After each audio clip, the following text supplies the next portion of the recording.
Hello and welcome to the Giving Voice to Depression podcast, produced in partnership with the A.B. Korkor Foundation for Mental Health. I'm Terry, the creator and co-host of this podcast. I've lived with depression most of my life, and I know how easy it can be to feel all alone in the experience. I'm not alone, and you aren't either. And I'm Dr. Anita Sanz, a licensed clinical psychologist and life coach with a number of my own diagnoses, all of which bring a certain amount of anxiety and depression along with them. There is great power in shared experiences. We share our own as we engage in intimate and candid conversations with our weekly guests, exploring different perspectives on and experiences with depression. We keep it real because depression is real. We keep it hopeful because there truly is hope, in spite of what depression tells you.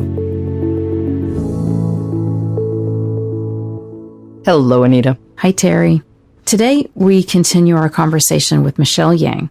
When she was 9 years old, her family immigrated to the U.S. from Korea. No one in her family spoke English, and as Michelle shared in last week's episode, that meant her parents' career opportunities were limited, and that she was required to take on many stressful responsibilities not normally assigned to a child of her age. And in her teens, Michelle began to experience symptoms of mental illnesses. Unfortunately, no one in her life, at her school or in her home, responded to even blatant warning signs, dismissing her either because of stigma, ignorance, or the fact that she did not fit the mold of what they thought a depressed person looks like. As if there's a mold. So that is where we will pick up our conversation today with Michelle. We begin with a telling example that she referenced in last week's episode. Here again is Michelle Yang, giving her voice to depression.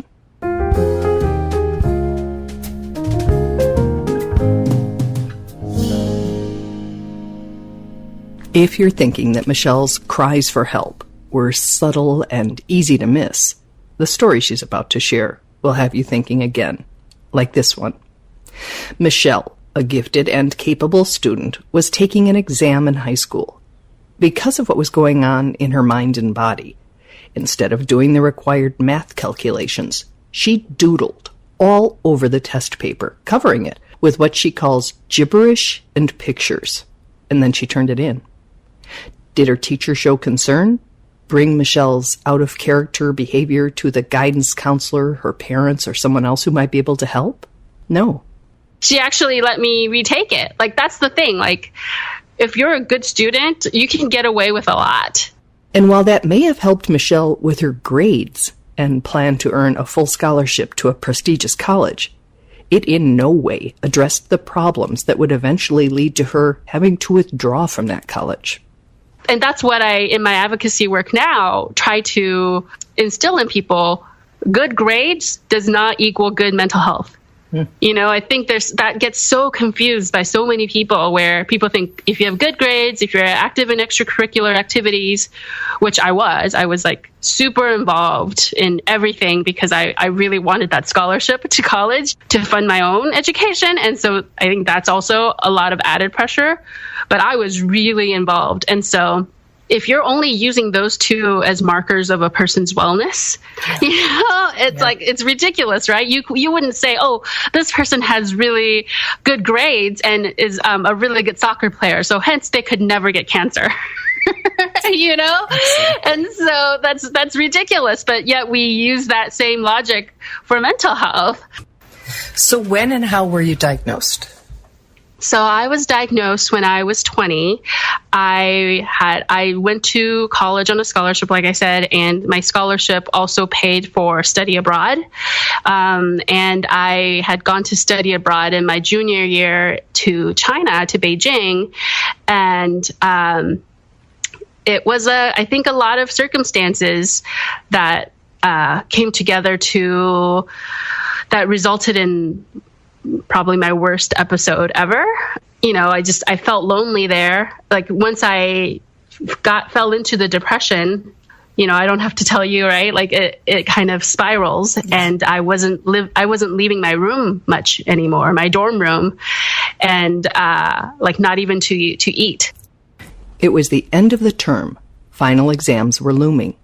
Michelle was on the edge, stressed, depressed, and depleted, when even more pressure was added with a call from her father in the U.S. And he asks me to run an errand for him in a neighboring province that requires an overnight train. And this is like my last week of school. Mm-hmm. And I'm like, I'm already doing all this stuff. And I'm like, I can't possibly take a train. Yeah, take a train to this other province. And, he wanted me to buy these DVDs for him that were for my dad was working on his own degree. And that was like educational DVDs. And I was like, I can't possibly. And he would not take no for an answer. And I'm not used to saying no to my dad. Mm-hmm. Right. And I felt so bad already. When you are depressed, you feel so low. You feel so worthless. You feel like you're not like worth the air you breathe. You're not worth, You do. Yeah. And so when he commanded me, I felt like, well, I'm so worthless. I need to at least do this for him. Right. And so I mustered all the energy that I could. And I remember willing myself, I must do this. I must. And it's something switched from depression to mania. And I think it's the only time in my past, about 20 plus years of living with this condition that I can almost pinpoint the moment of going from depression to mania, and so it was 2 a.m. when I ran out of my dorm and went to this province to try to do this thing. And I was completely out of my mind. To this day, now in her 40s, Michelle still describes it as a miracle that she got back to her dorm safely. Safe, but not sound. Michelle was in crisis. This time, people did finally notice. The program director called her father and sounded an alarm, telling him to catch the next flight to Beijing and to bring Michelle home.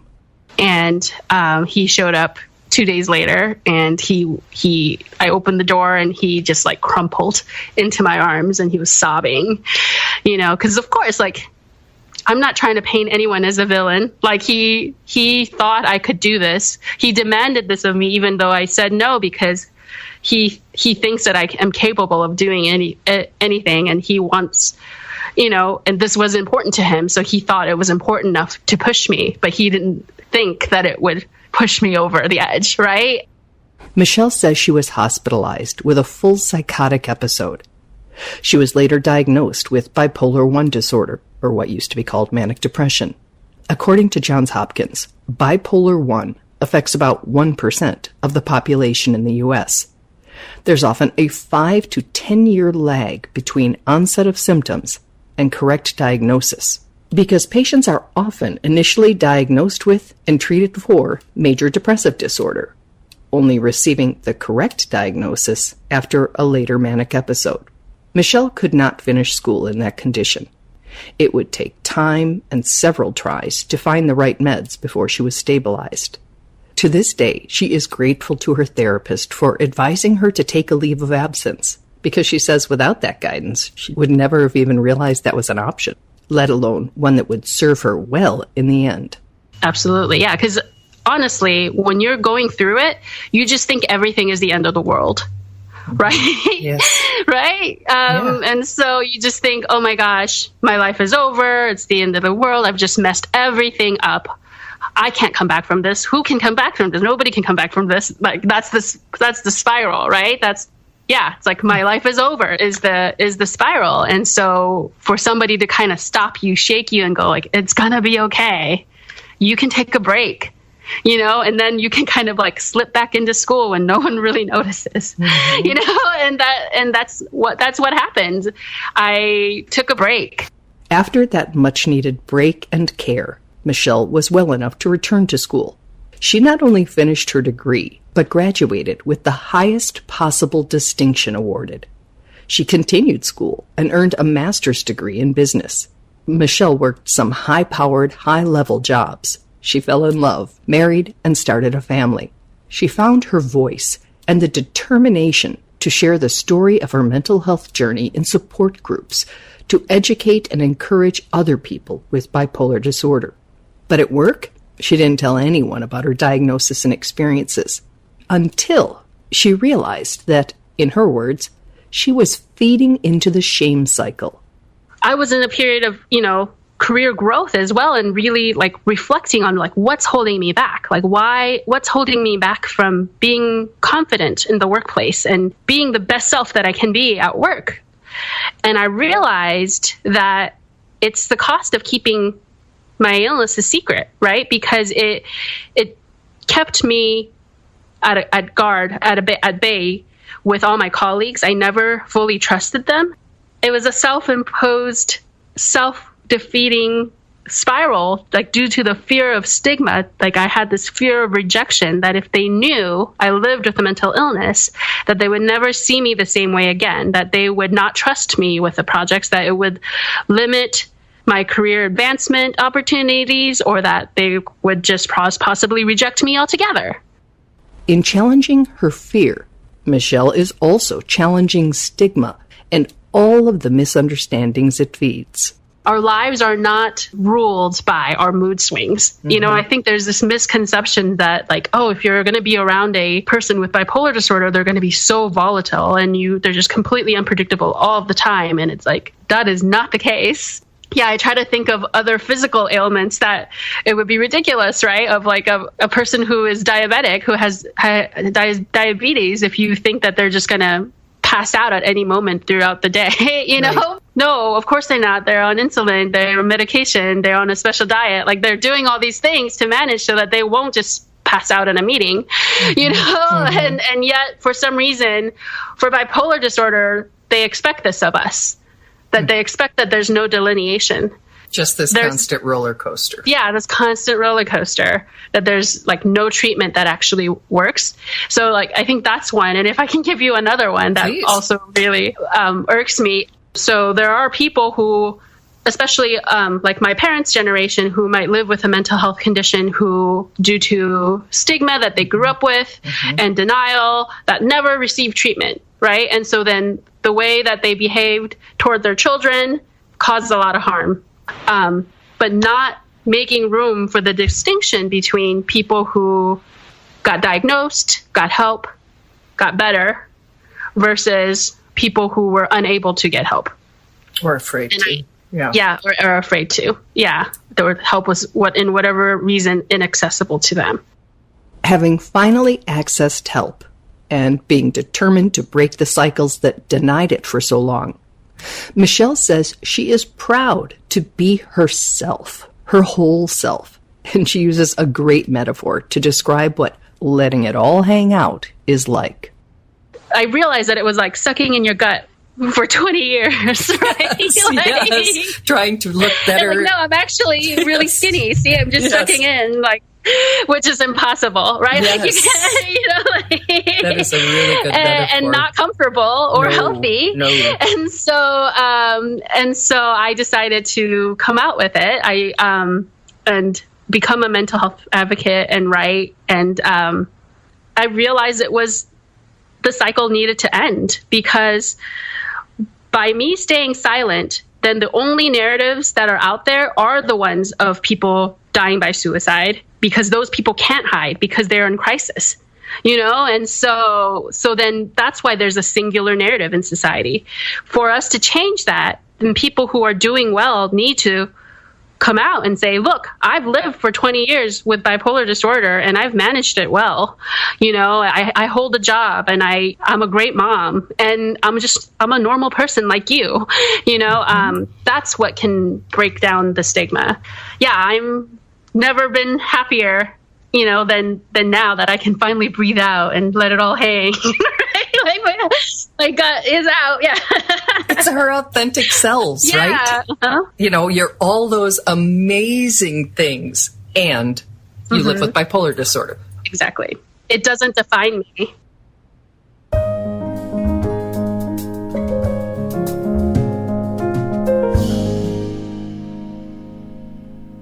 So this is a story that I think is important to hear. All the many, many, many, many challenges that Michelle had, but also that she has been living with bipolar disorder for 20 years, and that she has built a successful life and career and family, and that none of that was limited by her diagnosis.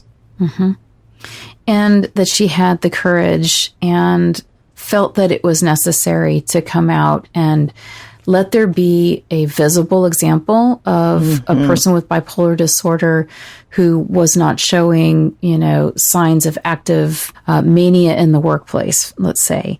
Because, I'll guarantee you that you know someone in your family, your neighborhood community, your school, your workplace. You know someone right now who has a diagnosable mental illness, who has never told you.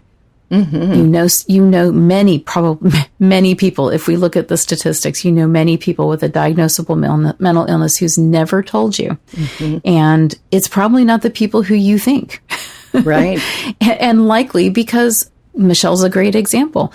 When it's been diagnosed, when it's managed well, when people have accepted that and they're working with it and they've got the resources that they need to be able to do that, you likely, as a person that they are working with, or, you're in the PTA with, or what, you're not going to know. Right. And I think that, unfortunately, one of the reasons stigma can be so large is because if the only examples of people with mental illness that we know of are people who are in active crisis, then we think that's what mental illness is.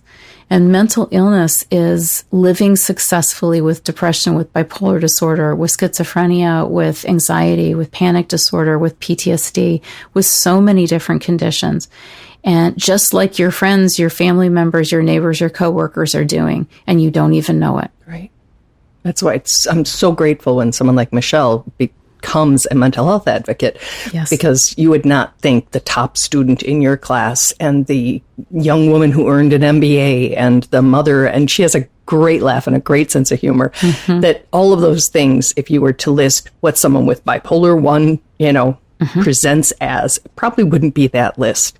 So it's really important that we see both. And those other things are also real. Yes. The mania and the depression are also very, very real things. Yeah. But they, as she said in the end of this episode, don't define her. They do not. Your mental illness does not define you, just like your diabetes does not define you if you have diabetes. So I love Michelle's story. As painful as it was for her to share that, I love that she was willing to do it. We need more Michelles. We need more, we need more platforms for Michelle to be able to have a voice like that. Yes. I'm going to pull up her last email and just get the name of her memoir that she just did. Oh, cool. Oh, I will get it. Yeah. And there we go. The memoir is called Phoenix Girl, How a Fat Asian Girl with Bipolar Found Love. And she says it is forthcoming in 2024 from Fifth Avenue Press. So we are going to link, since it's not out yet, to just her website, which is Michelle Yang, Yang, writer.com. And she's also on Instagram, and it's a very good follow. Fabulous. Thank you so much, Michelle. Appreciate you sharing your story, and you got at least 2 orders coming for your memoir. Yep. Thanks, Anita. Thanks, Terry. We truly hope that our podcast brings a little more understanding, helps you better articulate and reflect on your own experience with depression, or better understand how to support someone else who is struggling. If this episode has been of comfort or value to you, know that there are hundreds of others like it in our archive, which you can easily find at our website, givingvoicetodepression.com. And remember, if you're struggling, speak up, even if it's hard. If someone else is struggling, take the time to listen.